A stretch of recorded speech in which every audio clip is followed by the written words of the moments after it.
In modern-day Scotland, two American tourists visit a local pub. Inside, they take a close look at the famous photo of the Loch Ness Monster, but an old man tells them that the photo is a fake, and that there is more to the story than they think. The couple sit at his table and settle in for the whole story. In 1942, during World War II, a boy named Angus McMorrow stares out at the water.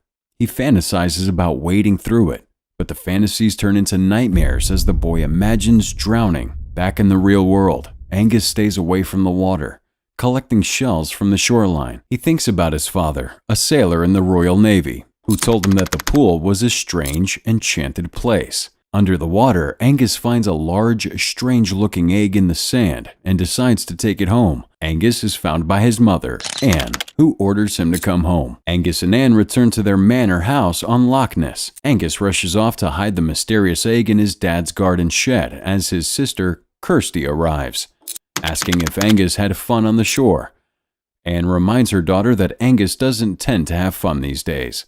In the shed, Angus takes a moment to cross off another day without his father. Removing the rock from the bucket, he starts to wash it, removing its dirt coating to reveal a luminous blue coloring beneath. As he rushes off for dinner, the egg begins to move on its own. That night, Angus is disturbed by a sound outside. When he glances through the window, he discovers that the shed door had mysteriously opened. Angus goes down to check out the problem and immediately sees that the egg has hatched. In the dark, a mysterious creature rushes around, hiding from him. Soon, the mysterious thing reveals itself to be a strange, alien-like creature. Angus grabs a potato and starts feeding him, slowly earning the animal's trust. Noticing that the creature has a cut, Angus attempts to bandage him up, promising to take care of the animal, but keeping it a secret from everyone else. The next morning, Angus wakes to see a parade of military vehicles arriving. Believing that his father has returned, Angus, his mother, and sister eagerly rush out to see it up close.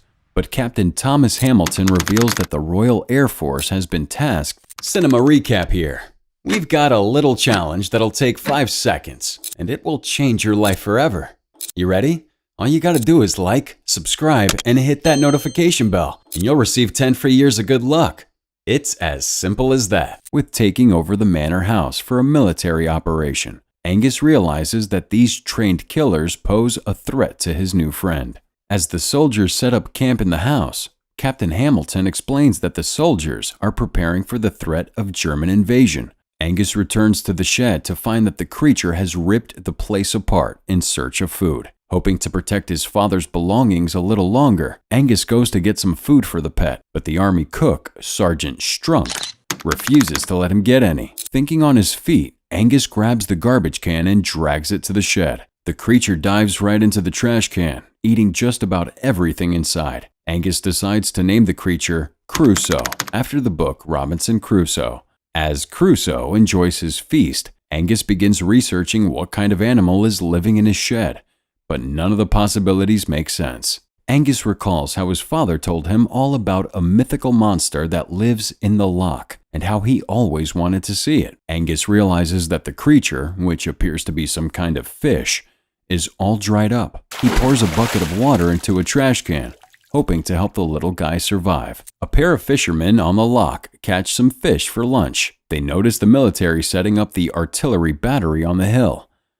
On the hill, Captain Hamilton explains that the officers have been tasked with defending against the threat of German U-boats that have been found roaming in nearby waters. While wandering the grounds, Angus finds one of the troops, Sergeant Walker, holding a dead deer. Once again realizing the threat these guys pose his new friend Crusoe, he runs. Anne enters the shed to find the place in total disarray and mess. She takes a moment to remember her husband, but is interrupted by the arrival of Louis Mowbray, the handyman Anne hired days earlier. She tasks him with cleaning up the mess of the sheds and emptying the place. Anne reveals that she suspects Angus is keeping a pet in the shed, something he's clearly not allowed to do, and asks Louis to handle the situation. Angus steps out of the house to see Louis emptying the garbage can, but to his surprise, Crusoe isn't inside. Angus fights Louis, hoping to protect his father's workshop while he's off fighting in the war. But Louis insists that the workshop is his to do whatever he wants. That night, Angus wanders the grounds calling out for Crusoe, something Louis notices. Inside the manor, a rapidly growing Crusoe explores the family home and accidentally crosses paths with the military dog, Churchill, who chases him. Crusoe narrowly manages to escape, but the housekeeping staff blame the military and their dog for the damage. Angus is about to give up the search when Kirsty lets out a terrified scream. He rushed up to find Crusoe hiding in her filled bathtub. Angus assures his sister that he won't hurt anybody, and he makes her promise not to tell their mother. She reluctantly agrees. Anne asks Lewis to check out the guest bathroom and brings fresh clothes that once belonged to her husband. He politely declines, asking if he will need them when he comes home. But Anne reveals that her husband isn't coming home.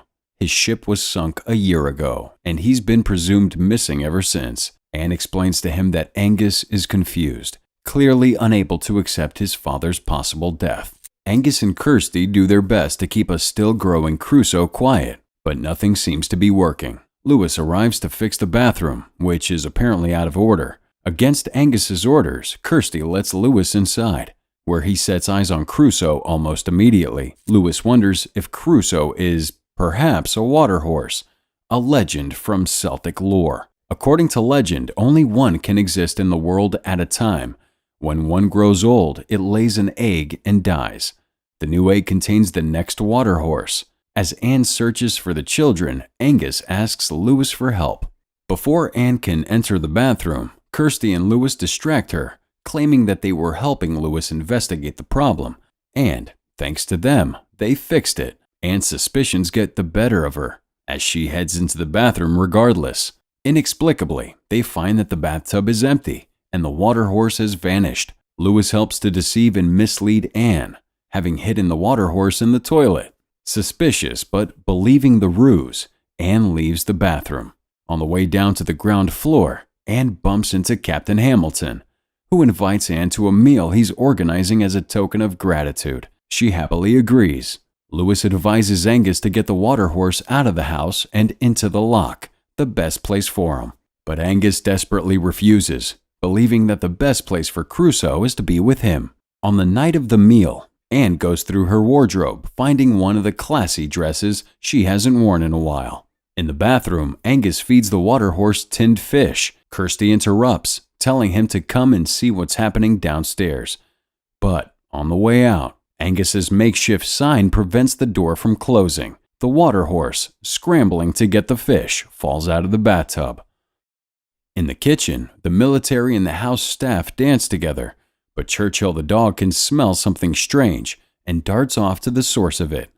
When Angus and Kirsty walks in on them just moments, Angus realizes that the dog is missing. Upstairs, the water horse wanders the hallways only to come face to face with Churchill. No longer on a leash, Churchill chases the water horse over the house, leading to much destruction throughout. Reaching the hunting room, Crusoe is horrified to find himself surrounded by stuffed, mounted, and dead animals everywhere. Angus and Kirsty follow the sound of smashing and crashing. During the military meal, Captain Hamilton and Anne hear the loud crashing noises throughout the house. Eventually, the chase breaks into the rigged banquet hall, with Churchill recklessly running across the table, leaving a massive mess behind. Crusoe manages to escape without being seen. Lewis apologizes to Anne and the military, explaining that he was trying to catch the dog. Unimpressed, Captain Hamilton expresses his unhappiness, but Lewis refuses to take orders from him. Anne orders him to take Angus to his room, something he agrees to do. Outside, Crusoe poses as a statue, a disguise that successfully fools the dog. When he finds a pond full of fish, Crusoe dives in and starts eating. Searching for Angus, Lewis intercepts him, promising to find the water horse if he goes back to his room. Reluctantly, Lewis does what he's told. As morning breaks, Lewis finds Crusoe, now much bigger, in the pond. He brings Angus down to take a look. Lewis and Angus drive to the lock, sending the water horse back to its natural home. Captain Hamilton waits for Lewis in the shed, ordering the handyman to stay away from Angus. In Hamilton's eyes, Lewis is a bad influence. While out on the water, two fishermen accidentally hook the water horse and find their tiny fishing boat being dragged along behind. Reluctantly, the fishermen cut the line to save their boat. Taking Angus under his wing, Captain Hamilton pledges to turn him into a disciplined soldier. After days of training, Angus breaks free and escapes from his oppressive military life. He returns to the lake to find a now fully grown Crusoe, who's happy to see him. Crusoe gets Angus to ride on his back, despite the boy's fear of the water. After a little swimming, the water horse begins to dive, against Angus's wishes. But, over time, Angus comes to enjoy himself, overcoming his fear of the water in the process. When they return to the surface, Angus notices a strange metal net being set up, clearly a trap for submarines attempting to enter the lake. While out for a walk, Churchill the dog breaks free of his military master and goes in search of the water horse. Angus convinces Crusoe to hide right as Strunk arrives, but it's too late. Sergeant Strunk sees the creature as it descends below the surface. Angus tells Lewis and Kirsty about Crusoe, and thanks Lewis for making Angus laugh. Captain Hamilton, watching their conversation, is dismayed to hear that Lewis is clean, a good man with an unblemished war record. He's a hero. In the pub, the fishermen eagerly tell the others about the mysterious sea beast they saw. The locals suggest that this news could bring tourists flocking to the area. The next day, the fishermen arrive at the loch with a camera, preparing to get a photo of the creature in hopes of getting rich. Meanwhile, Captain Hamilton takes Anne and the children to see what they're doing at the loch. Hamilton reveals that the military is about to practice firing cannons into the loch. Angus tells his mother about the creature in the loch, but she doesn't believe him. Kirsty backs him up, but it's no good. The cannons are fired into the loch, many of them almost hitting Crusoe. Angus tries to interrupt the firing, angering Hamilton. After telling Anne that her son needs discipline, the family are sent home. Realizing that the creature will never resurface after the bombardment, the fishermen decide to stage a fake photo of the Loch Ness Monster, the famous surgeon's photo. For a month, Angus is sent to his room at 6 every night and not allowed to leave. Seeing the fake photo in the newspaper, Sergeant Strunk reveals that it's exactly what he saw in the loch. Sergeant Walker eagerly vows to go hunting for the creature. Kirsty quietly breaks Angus out of his bedroom prison with Lewis's help. They head to the lake, where Angus calls out for Crusoe. The water horse rises, angrily roaring and biting at Angus. Regardless, Angus tries to reconnect with his friend. Still haunted by the bombardment and near-death experience, Crusoe almost bites off the boy's hand before disappearing into the water. Having smelled the water horse, Churchill leads the military to the lake. The soldiers take to the water, armed with harpoons. Crusoe kills the dog and surprises the soldiers. One of them calls in an SOS. Crusoe blindsides the soldiers, capsizing the boat. Hamilton apologizes to Anne, but is interrupted by the SOS call. Believing that the Germans are attacking, Hamilton orders Anne and the kids to go into the basement. Discovering that Angus is at the loch, Anne prepares to get him against Hamilton's orders. At the loch, Crusoe terrorizes and almost kills the soldiers as Angus tries to put an end to the carnage, wading into the water. But Angus slips on a rock, sliding under the water and falling unconscious. Crusoe dives under, grabbing him and saving his life. On the shore, Lewis tries to wake him up. Hamilton drives Anne to the loch, ordering his men to fire at will if they see anything moving in the loch. While he's unconscious, Angus recalls his final interaction with his father, in which he was asked to be strong and sure. Angus gasps to life, happy to see his old friend again, and much less aggressive. The water horse disappears into the water as Anne and Hamilton arrive. Angus and the soldiers attempt to explain everything that happened, but it's clear nobody believes them. Anne accuses Lewis of putting nonsense into the heads of her children, insisting there are no monsters or magic, just war and death. Anne turns to see the giant creature, proving her very wrong. Angus insists that the water horse is peaceful, but the moment is broken by another cannon being fired. Angus tries to save Crusoe, jumping on the water horse's back and hoping they don't shoot at him. His terrified mother is forced to watch as the cannons fall. Hamilton, Anne, and Lewis race to the underwater net as the soldiers continue their violent onslaught. Angus does his best to guide Crusoe to the net through the barrage of cannon fire, but the stormy weather makes the soldiers mistake Crusoe's neck for a submarine periscope.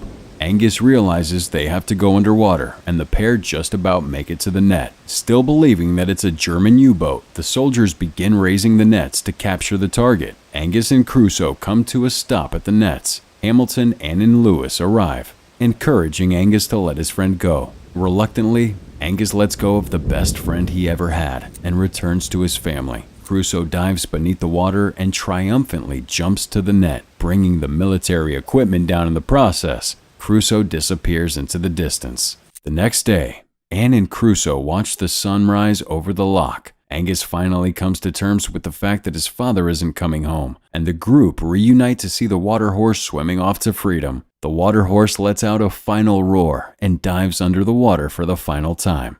Back in the modern day, the old man explains that some have claimed to see the water horse in the passing years, but Angus never sees it again.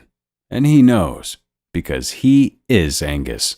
The tourists leave the pub, satisfied with the story. Outside, a young, concerned mother searches for her son, William, who wanders along the beach. He spots a large, unusual-looking rock that looks exactly like the egg Angus found, suggesting that Crusoe has died and left behind a descendant who will become the next water horse.